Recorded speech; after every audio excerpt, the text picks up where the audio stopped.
All right, OBS is recording. We're good. So September 18th, Stars of Akarios update. As always, feel free to ask questions if you're tuning in. Just throw them up there. I'll get to them. And today, I got my... today I'm at the office, in the office, as you can see. This is empty. I don't know how much longer we're going to be in here, but this is us. You can kind of see the smoke-filled haze outside. Oh, I don't know, it's too bright. But we are receiving a lot of the smoke from the crazy wildfires that are happening on the west coast in America. It's kind of all drifting up here.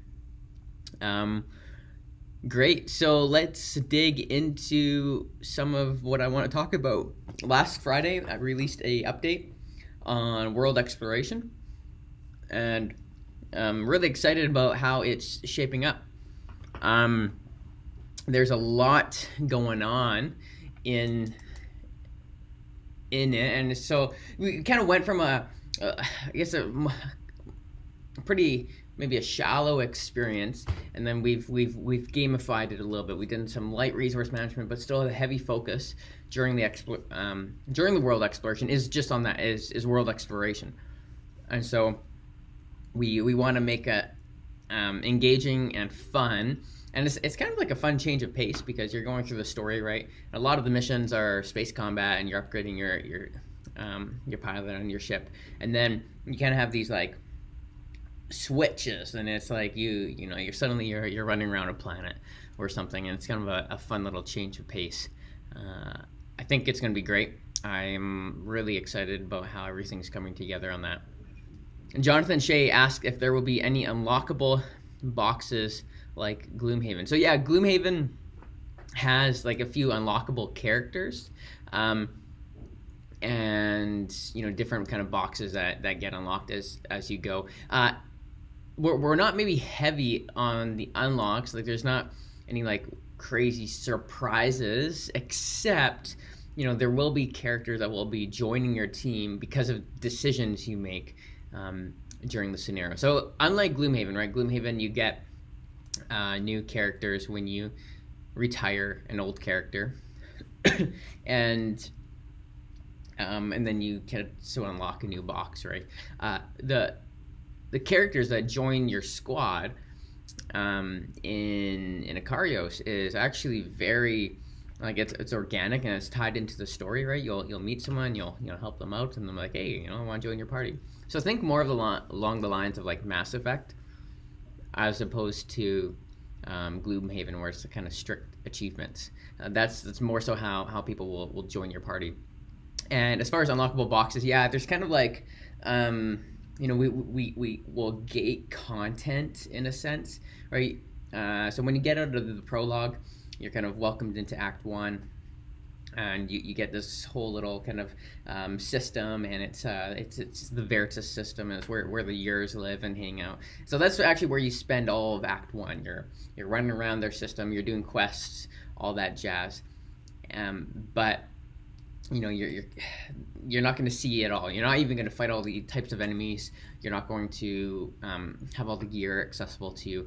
But then you kind of jump from there into Act 2, into the Tekochka system, and into kind of their whole world.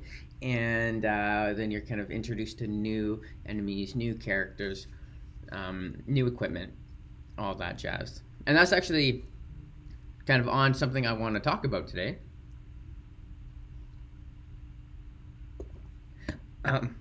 Excuse me. I just inhaled pumpkin spice. Woo! Okay. So we have, 4 kind of pillars of gameplay. And there's space combat, there's world exploration, space exploration, and customizing your pilot and ship. These are the 4 pillars. Everything kind of rests upon that. And then I'd say probably the foundation that the pillars are built upon is the story. How they all intertwine is pretty interesting. And in some cases, we're taking some of our cues from like an MMO in a sense. maybe not an MMO, maybe more like a game like Skyrim. So uh, when we're doing space exploration, right? So the beginning of Act One. I don't know if I should give any. Anyways, beginning of Act One, you're kind of given some quests. Go explore Sector V6, right? And then you have to kind of do this kind of macro exploration where you're moving the Sparrow to Sector V6, and you can scout a region there, and you can activate. You can kind of begin a quest, begin a scenario, and maybe that's a world exploration or a space combat scenario, right? And it kind of brings you into the actual combat of the game. But while you're moving the Sparrow across space, you're going to run into like space events because space is space, right? So some of the stuff will kind of act like road events do in Gloomhaven, those types of things where it's like more of a narrative text-based, hey, what do you decide, right? And there's going to be consequences or rewards based on that. Other decisions are going to be, or maybe it's not decisions, but maybe you see a scoutable region there, and so you see a scoutable region there, and you can be like, you know what, like instead of like going to where we're supposed to go, let's just scout this, see what happens, and you might be introduced to like a whole new world or a new quest line, new quest tree. So it's kind of like these optional side quests that you can tackle if you want, or if you just want to beeline your way through the main storyline, you totally can. Alice made a comment saying that she really wanted to get Akarios. Fell in love with the simple yet fast, fun gameplay I saw, and that's not even the full thing. Even then, I won't be getting the late pledge since I'm not patient and waiting isn't my thing. Oh, I understand, Alice. Really excited that you're excited about the game, and hopefully when it's released you can pick up a spare copy. No promises though, Alice, that the price is going to keep. Most likely, well, we definitely lowered our price, what we're selling the game for. So in the future, the actual cost of the game is going to increase, just because it's a big game, it's expensive. Margins are already pretty tight with Kickstarter, and then as soon as they get to retail, they become even tighter than that. That's cool. So that's happening. World exploration, space exploration. Just kind of a note. Remember that all late pledges, it's on GameFound. GameFound.com/like Stars of Akarios. You can just Google Stars of Akarios, and you can find it there. So that's open till the end of December. Cool, until December. All right, so soon, I'm not too sure how soon, but I think within the next, hopefully by the end of October, my plan is to have, for those who are interested, kind of like an early access, a little bit like what Baldur's Gate 3 is doing right now on Steam, right, where they've released a chunk of the game. I don't know, I think it's maybe the first chapter or whatever, a big chunk of the game, and they're inviting people to play it. This is kind of what I want to do with the prologue in Act 1. So because these segments are complete, I want to package it in a way where we can then release it before we actually get to print. I want to release it and have as many people play it as possible, so that we can get as much feedback and make sure we iterate on any designs that we need to, so that we can clean up any rule book, all that jazz. And so I'm hoping to have that packaged to be playable on Tabletopia, right? So where you can actually play the game in full, kind of all aspects of it, including the world exploration and space exploration, from the start to the end of Act 1. This is a big chunk of the game, and so we're hopeful that a handful of you guys will play it and give us feedback on it. There's a lot of game, right? A lot of game to be there, and there's if you and I both sit down and play the game, our experiences are going to be different. Little choices that we make, big choices, right, where there's actually a split in the narrative. Do you go down X? Do you go down Y? A lot of kind of different stuff is going on there.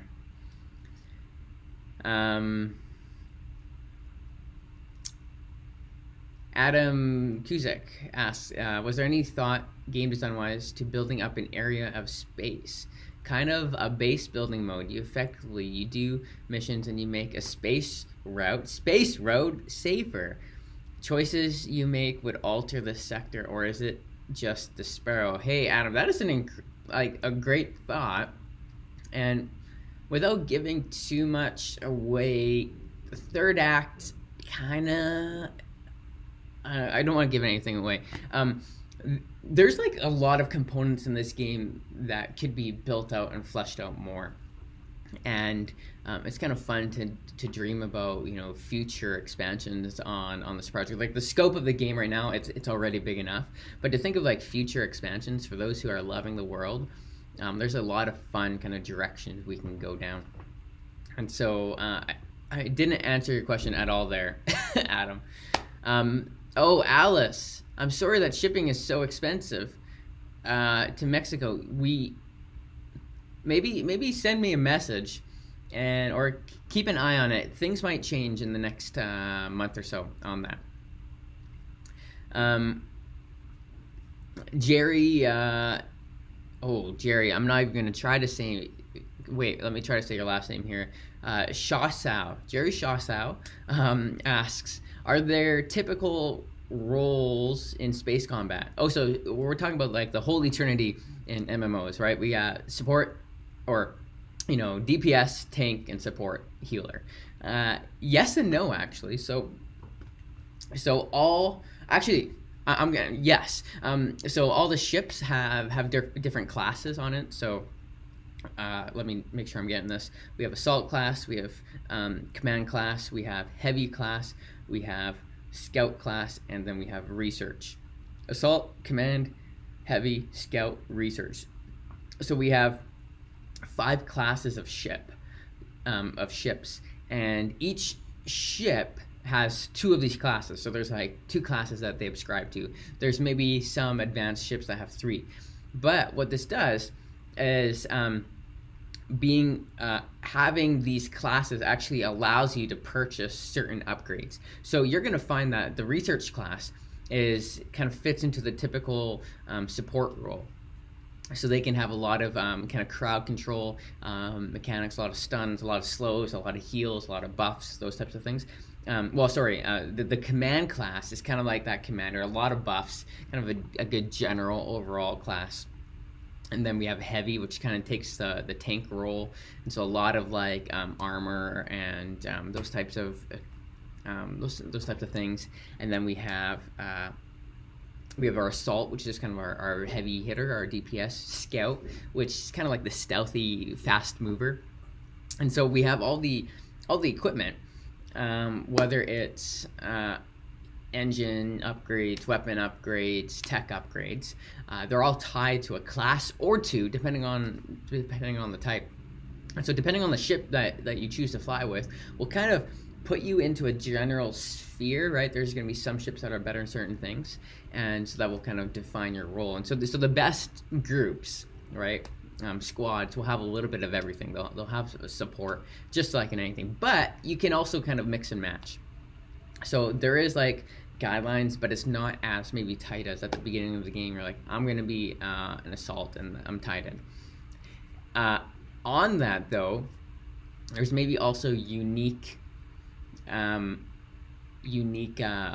each ship has unique abilities. Each ship and each pilot, they also kind of have a unique ability that you can slot in. And so you can slot those in, and some of the ships are more like, their starting stats kind of fit the more tanky role, and including all their abilities. So yeah, a lot of cool stuff happening there. Cool. Adam asks, has there been any thought toward making custom characters? I'm more of a full-fledged RPG fan, so I like all those options. Yeah, so the characters, what we've done since the Kickstarter, and hopefully you've seen some of these updates, we've taken a step back in, like, the characters, the pilots themselves don't have maybe an active voice in the campaign. It's more kind of traditional RPG Skyrim-esque, right? where they're not talking, but they're in the story. And so, you know, the characters have backgrounds, but you can actually like kind of build out those backgrounds, even though you have maybe a specific thing, because each of the characters have special abilities. So not maybe the full on custom characters, but kind of more maybe how Gloomhaven presents their characters.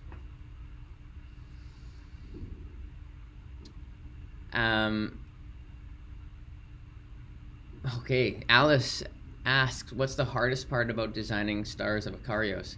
That's what was the hardest part. So that's a great question. The game is big. I think that's the hardest part. And you think of how many kind of variations and permutations that just go into a game like this. Just insane, right? And then balancing for one player is different than balancing for two, for three, for four, and then depending on the ship you use, right? And so there's a lot of variation in this game. There's just a lot, and so I'm hoping that I'm hoping and I'm optimistic that the product we release to you is gonna feel good, it's gonna feel tuned and fleshed out, it's gonna feel fun.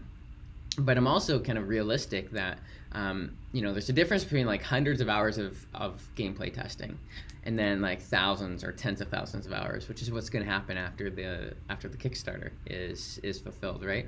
And so there's going to be a sense of a livingness to maybe some of the aspects, and not, you know, we don't want to like completely change anything because that's annoying, but we do want to be responsive to the community and, you know, fix anything that's like outstanding, and thankfully, you know, communities tend to be strong and kind of fixing things themselves, and I'm not saying that's what we're relying upon, but we're going to be kind of tuned into all that. Jonathan Shea asks, how many total enemy races and ships are there with all the unlocks on Gamefound? From what pledges? I've lost track of what we added. Sure. Okay, let me just bring up my Notion here. Sorry, Notion is my kind of my project management tool and wiki. So really what I use for all of this. Okay, here we go. So we have ships. We have 6 Ronin small ships. We have like 3 classes. We have the small, medium, large, right? And they actually have classes. But the Ronin are the kind of the space pirates. We have 6 of the small ones, 4 of the medium ones. And then synthetics are robot baddies. We have 6 small, 4 mediums, 1 large. That's the Titan. And then the UIA, United Intergalactic Alliance, kind of like the coalition. We have 4 small, 2 mediums, 1 large, and then the Yurs, the blue ships, right, that are like cool organic ocean looking things. We have 4 small, 2 medium, 1 large, and then the Tekochka, which I think I revealed last 2 weeks ago.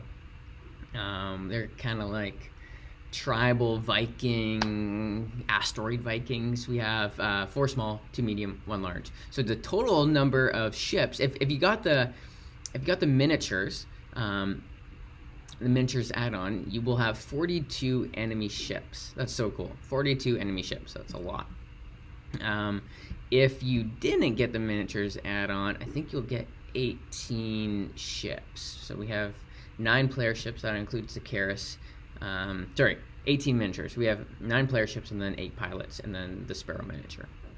Wow. Woo! Okay.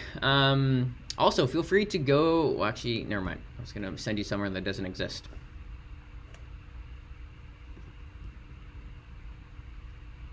Stars of Akarios. Akarios? Oh, yeah. Jonathan. A little slip there. We do that in the office sometimes. Gage asks, correct me if I have poor memory, but with the app, I remember you mentioning seasons of additional content, first free and then subscription. Do you think you need additional components for these, or is it possible the subscription includes an expansion box for certain seasons? So, what we're planning on do, Gage, is either I don't know if we're gonna do subscriptions or like a season's pass, right? You do a one-time purchase and it gets you X amount of unlockable contents, and the first is free for backers. But we're going to build all of the additional content using the components that you'll get.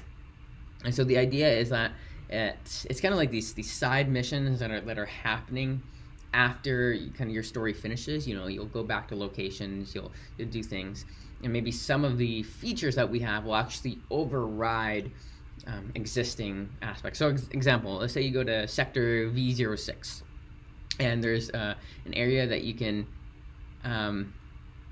there's an area that you can scout, and it's scout S-21, and this would actually lead you to scouting in the scenario booklet 21. But I envision one of the ways that we will kind of use these expansions, or sorry, use the season pass, is we will kind of like override that scouting section and then reveal something new. And the idea is that you're going to continually do new stories, upgrade your characters, find new gear, all of that jazz. So it can kind of keep on continuing on. And then, we want to then release a proper expansion where it continues the main storyline with new components, new enemies, new everything. Woo! Okay. That's fantastic. I have maybe 2 more things that I want to mention. Maybe to give you a little update on our production timeline. We are wanting to have our miniatures finished by the end of the month. All of our 3D modeling. We had a couple of outstanding pieces, and yes, Alice, this is a pumpkin spice latte, but almond milk. Gotta leave the lactose alone. It's almond milk. So we want to get all the 3D modeling finished by the end of the month, maybe a little bit afterwards, and we're going to send those files to our printer in China, and they're going to make the mold and kind of finalize all the stuff there. So that's the thing with miniatures, right? They have to do like big casting, and there's a lot of things that they need to figure out and work with the miniatures. So we're really excited about getting that queued up, and so that's at the end of the month. We want to get that ready, and then our kind of final internal deadline for print material, right? Getting all of the files and everything to the printers is the end of January 31st. That gives them ample time to kind of ramp up production and then have it delivered by summer, and we've built in there a decent amount of buffer. As much as possible, we want to hit either before or on our goal of next summer. But we're, at the end of the day, we're gonna make sure the game is good, right? We're gonna send out the rule book for everyone to edit. We're gonna do a lot of things. Cool. Wow. So, Jonathan just asked. He currently has the standee version. Can he still upgrade to the ship models? Absolutely, you can. Everything. The pledge manager is open until the end of December. So we're gonna be doing some big blasts. Kind of. November's when. November's when we're going to kind of talk about that and kind of really remind people. Adam Cusick asked about the miniature concepts and if we've had any difficulties, with some of the tendrils and some of the ships and such. So Adam, maybe no difficulties, but more expensive. Because some of the miniatures that we provided them after the original quote, they were actually, the molds and stuff, they're a little bit more expensive because they're a little bit more detailed. We're making sure that we're getting better plastic. The quality of the miniatures will be better. Basically, stuff just is costing us more money, unfortunately, but hey, that's what it is. Single piece molds. There's some of the bigger ships that they might need to cast in more than one mold, and then they'll just combine them, but that's not on us. That will be on the manufacturing end. Cool. Well, hey team, master molds are not cheap. No, we're spending thousands on master molds, but hey, we get it right this first time, and then for all future kind of reprints of this, we're good to go. All right. Well, I think I'm good to go. I'm gonna get back to work. Hey, hope you have a great weekend, everybody. I'll see you either next week or the week after. It's kind of either every Friday or every other Friday. And take care, everyone.